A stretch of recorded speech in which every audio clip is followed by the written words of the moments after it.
Seorang pria menemukan sebuah cangkang di tengah padang pasir. Ia mengangkat cangkang itu ke hidungnya dan menciumnya. Aroma laut langsung memenuhi pikirannya, menandakan bahwa kemungkinan ada sumber air di depan sana. Pria yang sudah kehausan selama 3 hari itu pun kembali punya harapan. Ia segera menyodorkan cangkang itu ke hidung kudanya yang juga kehausan. Setelah mencium bau laut, si kuda langsung bersemangat membawa tuannya menuju sumber air, menembus gurun yang luas di bawah terik matahari. Namun sebelum mereka sampai, kudanya kelelahan dan roboh di pasir. Pria itu mencoba menariknya, tapi kudanya tak sanggup berdiri. Mendengar detak jantung kuda yang cepat, ia sadar betapa serius situasi ini. Tanpa kendaraan, keluar dari gurun itu hampir mustahil. Ia tahu seteguk air saja bisa menghidupkan kembali kudanya. Tak tega melihat hewan kesayangannya menderita, pria itu mengangkat senjatanya dan mengakhiri nyawa sang kuda. Kini ia harus melanjutkan perjalanan sendirian demi bertahan hidup. Matahari siang semakin menyengat, pria itu nyaris pingsan. Bahkan hidungnya kering sampai berdarah. Tapi ia justru tersenyum, karena di kejauhan ia melihat harapan.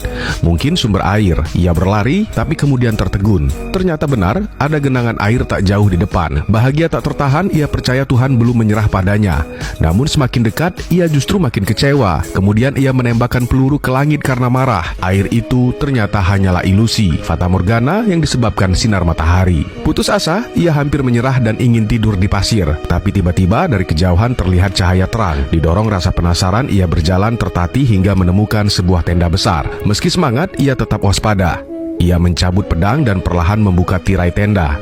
Begitu tirai terbuka, ia terkejut melihat kantong air besar tergantung di dalam. Seperti serigala kelaparan, ia langsung menerjang dan menggigit kantong air itu. Tapi kulitnya terlalu tebal. Rasa haus dan lapar hampir membuatnya gila. Tapi pikirannya masih sedikit waras. Dengan cepat, ia menghunus belati dari pinggang dan melubangi kantong air itu. Ia menempelkan mulutnya dan mulai minum dengan lahap. Saat mencoba menarik kantong itu, tubuhnya terpental dan jatuh ke belakang karena terlalu kuat. Saat itulah muncul sosok perempuan misterius. Wajahnya tertutup, tapi dari kaki jenjangnya, pria itu tahu dia seorang gadis. Ia sadar perempuan itu pemilik tenda. Saat ingin menjelaskan, tanpa sengaja ia menarik masker si gadis. Merasa dipermalukan, gadis itu mencabut pisau.